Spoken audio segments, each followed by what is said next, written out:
Hello, Sun Devil fans. Brad Denny with Speak of the Devils here. If recruiting is the lifeblood of a program, Sun Devils have a pretty nasty case of anemia right now. Recruiting is not going so well in the grand scheme of things. So to help break it all down, get really in the details of this situation, who else but to bring on than our good friend and publisher of DevilsDigest.com, Hod Rabino. Hod, how are you tonight?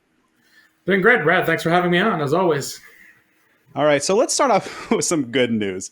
ASU did get a verbal commitment this afternoon, as we record this on Monday, that Robbie Harrison, a defensive lineman from South Carolina, has verbally committed to the Sun Devils. That's good. He's now the fifth recruit in this 2020 class for the Sun Devils. What is ASU getting in Robbie Harrison?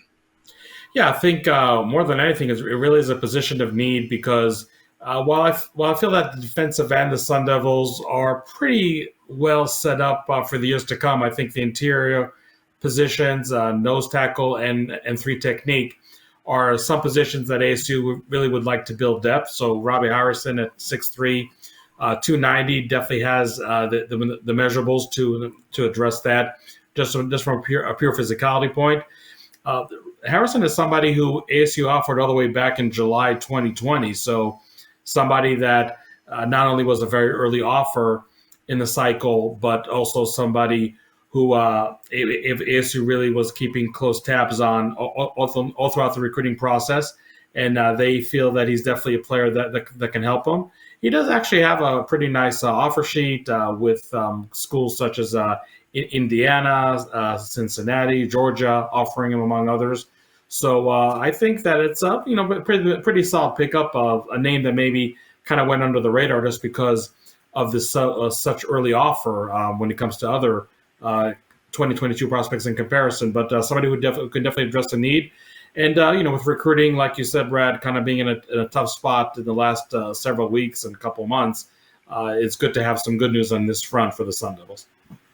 All right, so before we dive too far into the details and the reasons behind them, let's try to put things in kind of a big perspective for our audience. It's currently late September.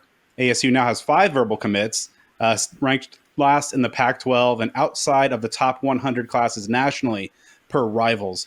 You've been on this beat and covering the Sun Devils better than anybody for a long time now. Can you recall a year in which ASU was really kind of so far behind the 8 ball at this juncture, and how worried should the fans be at this situation at this juncture? Yeah, I would say it's definitely a rarity to have this few number of commits when you're four games into a football season.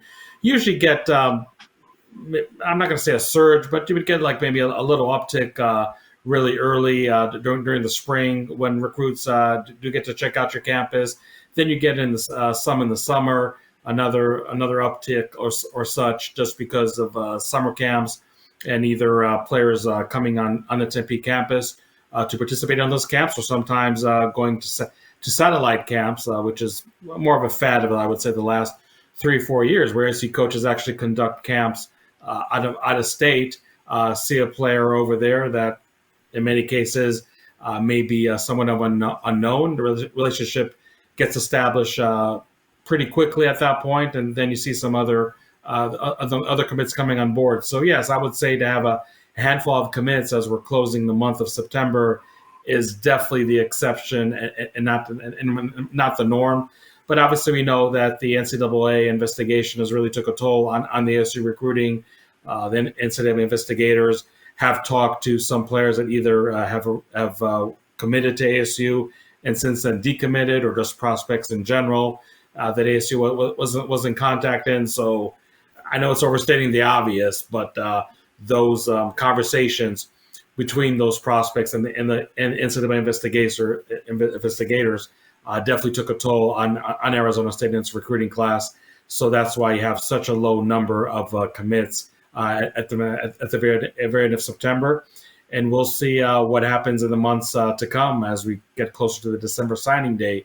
If that number of commits, which I'm sure is going to grow above just 5, but is really going to be just under 10 or be able to sneak into the double digits as we get to that December signing period. Now, of course, the NCAA investigation is the thing that everybody's talking about. We've seen the ripple effect already, just from the momentum in the spring to where things stand currently now. How much is the investigation and kind of the domino effects from there, whether it's just the uncertainty from the recruits and their families to negative recruiting? Just how much, if you're making maybe a pie chart, how much of that are you making and assigning the direct blame to the investigation for ASU's slow start in recruiting? Yeah, I mean, I really have to think that investigation would probably have to count to 70% as to why ASU has not been able to land more commits. It's really something that works on two fronts. Either you have a more direct front, as I mentioned a minute ago, where you have NCAA investigators actually talking to players who were at one time ASU commits, or just ASU prospects that maybe did not end up committing to ASU, but still were involved in some of those allegations that were brought up in this dossier as far as ASU hosting recruits on campus. So that's definitely one front.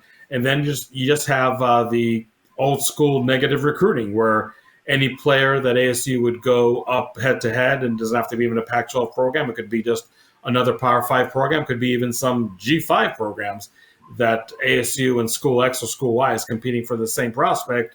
Then they can flash in a New York minute everything that's been written about ASU and the NCAA investigation. And there's no doubt in my mind that it really does have an impact on some of the recruits that ASU is targeting, and some of the recruits that ASU, some of the prospects that are considering ASU to begin with. So there's definitely an absolute significant impact on this. But it's nice to see that you have their kicker commit, Carter Brown, was actually ranked the top kicker in the 2022 class.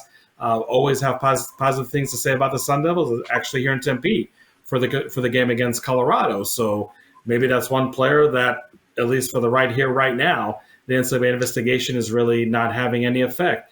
The lone 4-star pledge in ASU's 2022 class, running back Tevin White from Virginia, somebody who, again, even after all this news is coming out, is still appears solid with Arizona State on social media, is definitely saying and showcasing all the right things you want to see as a Sun Devil fan, as still being committed. And Tevin White, let's not forget, he was literally on campus just days after the initial story of investigation broke, but he still did commit to ASU, I would say probably, a week and a half after the news about the NCAA investigation was out there. So there are some commits right now, and they're pretty good stature commits, that this really is not having any effect whatsoever. But ASU has to endure about 2.5 months until the December signing period, and who knows what happens between now and then. But yeah, there's no doubt in my mind, and I don't think in anybody's mind, that the NCAA investigation is definitely having a severe adverse impact on the ASU 2020 recruiting class, and maybe even on the 2023 recruiting class, because a lot of those relationships need to be established right now with those prospects in the future. And you just don't know if it's a matter of prospects not even wanting to talk to ASU coaches, or maybe just having the courtesy to talk to this ASU coaches, but ultimately really not considering the Sun Devils just because of what's going on right now with this huge off-the-field issue. Now, of course, with the future so uncertain for the Sun Devils program, as well as the coaching staff, you're not sure exactly who might be back, what might happen, what kind of timeline, any kind of punishments, whether internal or from the NCAA, might come down. And of course, there's 3 guys on the staff right now are carrying the interim tag. So with those things, do you get a sense that the staff and the program are putting as much effort into their recruiting efforts, kind of as they normally would being in season, given this kind of uncertainty? Or is there perhaps a chance that some people might be thinking that, their long-term future isn't here, so it's perhaps not, worth putting in that extra time and effort on the recruiting trail? Well, let's put it this way. That's a question that's really hard to answer, having complete knowledge on that subject. And you really can go by what you're seeing out there in terms of new offers, in terms of visitors on campus. I just shared an article that was on the ArizonaVarsity.com website, which is the Arizona high school website on the Rivals Network, where there's a detail of a lot of local recruits, both from the 2022 and the 2023 classes, that happened to attend the Colorado game, Probably the most notable one is four-star quarterback Nico Maricol from Hamilton High School here in Chandler, that is a West Virginia pledge, but somebody who ASU has been showing interest for quite a few months now, and really even dating back to the 2020 calendar year. And he was there at the Colorado game. Now, I'm not saying this might signal an absolute shift in his recruitment process, but the fact that he did come to the game, I think, shows there probably is some mutual interest on some level between both parties. We don't see that many new offers anyway in the months of August and September. Your offer sheet, so to speak, is pretty much set at that point, unless some players do pop out, so to speak, with an impressive 2-3 games of their senior year that would pique the interest for Arizona State and thus solicit an offer. So I wouldn't really judge it that much by that. But I think the fact that, again, we saw a good number of local recruits, some of them even higher caliber local recruits in the 22 and 23 classes did show up to the campus for the Colorado game, and I'm sure are going to show up in the remaining home games for the Sun Devils. Definitely shows that this recruiting department for the Sun Devils is not just sitting on their hands, just waiting for something to happen, whatever something means. And they're definitely engaging in recruiting efforts. I don't think that the upcoming home game against Stanford is really going to have a lot of recruits in attendance just because it is on a Friday night. And then you have back-to-back home games, the very last Saturday in October and the first Saturday in November, where ASU is playing Washington State and USC. And the USC game, as we all know, was circled for a long, long time as to be a major recruiting visit weekend for ASU. So I'm really curious to see, with this new landscape of the NCAA investigations, can ASU still attract some recruits for that pivotal game of the season?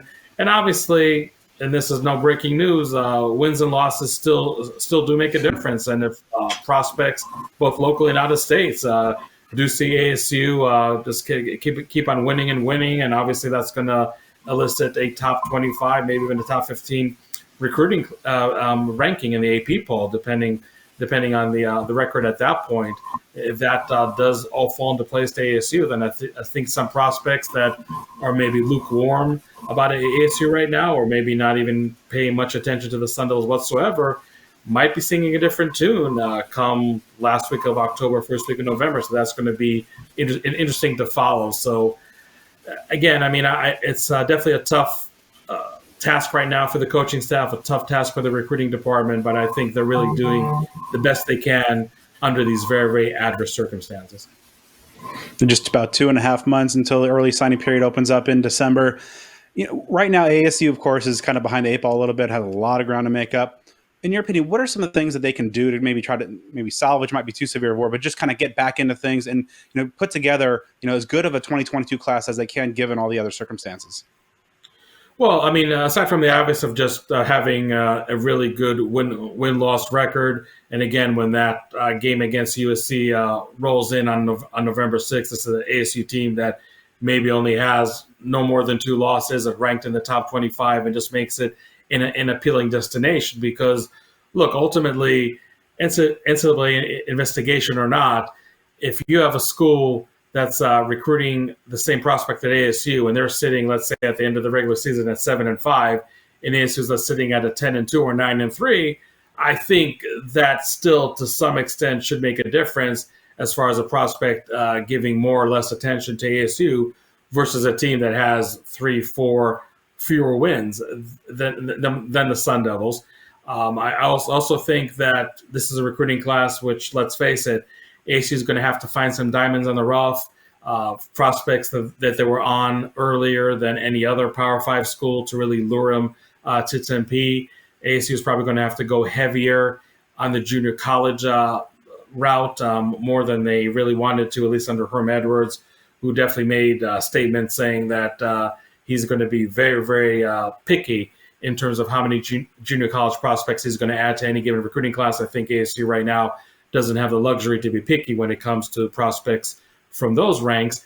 But I think ultimately ASU is really going to hit the transfer portal heavy and hard, which may mean that you're not going to see a huge recruiting class in terms of the number of signed players in December, but when that transfer portal is going to look much thicker in volume, if you will, come December, come January, that means that maybe in February you'll see ASU, which these players are still going to be part of the 2022 recruiting class, but a good chunk of transfer portal prospects, if you will, that are actually going to sign with ASU in February. So to me, the way things are going right now, if you can make a projection, again, with everything that's in place right now for ASU, I think that's what you can expect. So I would say a smaller signing class in December, maybe the smallest signing class ever in December. Not a lot of transfer portal guys, more of the high school and maybe junior college ranked guys. But come February,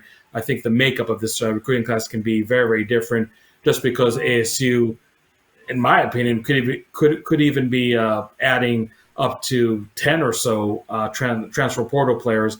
Let's not also forget about a rule that maybe is kind of flying somewhat under the radar, that every school, including ASU, obviously, can still add seven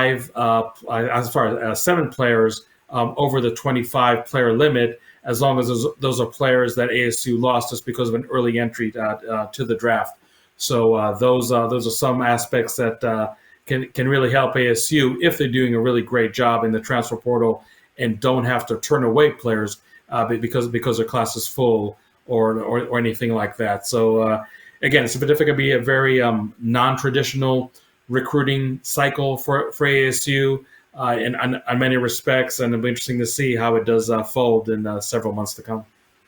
Yeah, when you think about schools that have had to go heavy on the junior college route, or now in the last couple of years in the transfer portal, it's kind of a tricky line to follow, because a lot of those guys are kind of maybe 1 or 2 years of eligibility rather than just getting those guys in the program for 4 to 5 years. Top of mind, Kansas got into even deeper water when they went heavy JUCO. How dangerous is that approach, or maybe how tricky is it to navigate that successfully without setting your program too far back? Yeah, I mean, I agree that's definitely a tricky proposition, but I'll also argue that desperate time call for desperate measures. So if the desperate measures for ASU when it comes to recruiting really materialize in taking chances on more junior college players than they care for in a normal recruiting cycle, and taking more and more transfer portal players than they probably wanted to, then that's just the reality that ASU is saddled with. I will say that when you talk about offensive linemen, defensive linemen, sometimes it can pay off just to get a junior college player or a transfer portal player that just physically is more mature than somebody who just finished high school. So I think in some respects there might be a benefit going to that route. But like I said, Brad, I don't think ASU, or really any school for that matter, wants to have a recruiting class that between junior college prospects and transfer portal players would have somewhere around 15 of those type of players in any given recruiting class. And that really could be a reality for ASU in this 2022 recruiting class. But again, the NCAA investigation really created a landscape which does handcuff the Sun Devils in many respects. So tricky proposition, taking a lot of chances. Yes, I think all those are valid statements. But really, for Arizona State, I think you still rather go that route than take 10, 15 high school players where more than half of them are just players that really didn't show you any senior film to really get you excited about. And maybe you feel that in some respects you're just better off taking a chance with a player that is either physically mature as a junior college prospect or a transfer portal player that might have some experience on the Power 5 level, maybe even extensive experience if you're lucky, rather than take those chances with high school prospects who are definitely not accustomed to playing at a level that would be anywhere close to a Pac-12 level. With, as you mentioned, that new rules in place for helping schools that have guys who enter the draft. ASU, of course, has a number of guys that could potentially eye an NFL future this year. Of course, with the number of veteran guys coming back, the super seniors especially, that's going to be another large group of departures. And then you have, just with the uncertainty of this program going forward, every offseason, there's always some level of churn. Do you expect just kind of the other churn, maybe a lot of the transfers out of Tempe to be much higher than normal? Yeah, I mean, that's definitely a good question. And let's assume that the NCAA sanctions are not going to come in short order, and they might even come much deeper in 2022. So now you just have the potential or the assumption of what those sanctions are going to look like when they do hit, and are there going to be some players in the program that are willing to be patient? I think you can really divide the players that might be wanting to leave ASU still with some years of eligibility to two camps. Ones are the players that simply have leverage, that even if they have just 1 year left of eligibility, but they know that what they have showcased so far in the ASU career can help them land in a favorable destination, obviously another Power 5 program. I think there might be some players that might fall under that category. And sure, they might think that the uncertainty that you talked about, Brad, in terms of what sanctions are going to come down, how soon they're going to come down, the future of this coaching staff, those are all questions that they may not want to ponder because they feel that they have a good chance of landing in a good program and not rolling the dice, staying in Arizona State for another year or two until they exhausted their eligibility. But then you just have the normal players who, for one reason or another, feel that they never got their due over here, didn't get the respect from the coaches, whether that's rightfully stated or not. And those players are always going to leave ASU and really any other program for that matter. So I think there's definitely a chance that you might see a higher than normal attrition rate of players that have not exhausted eligibility, have not declared early for the NFL draft, just want to leave the program because they fall under one of those two camps. I think that's definitely possible. And really, with everything that's going off the field and the impact of the recruiting class, I don't think there's really anything off the table in terms of a potential scenario of what this recruiting class is going to look like. And on the flip side, how many spots is ASU really going to have to fill just because of a potentially higher attrition rate? I think that's definitely a plausible scenario for Arizona State with everything it's going through right now. Well, it's certainly going to be a very active, interesting, drama-filled next couple months and several months probably ahead as this situation continues to unfold. And there's really no better place to track it all and get the inside information long before it goes public than in the huddle on devilsdigest.com. Make sure you're following him. You see his Twitter handle on the screen now, at Devil's Digest. Hod Rabino, always a pleasure to talk to you. Thank you so much and have a great night. My pleasure, Brad. Thank you.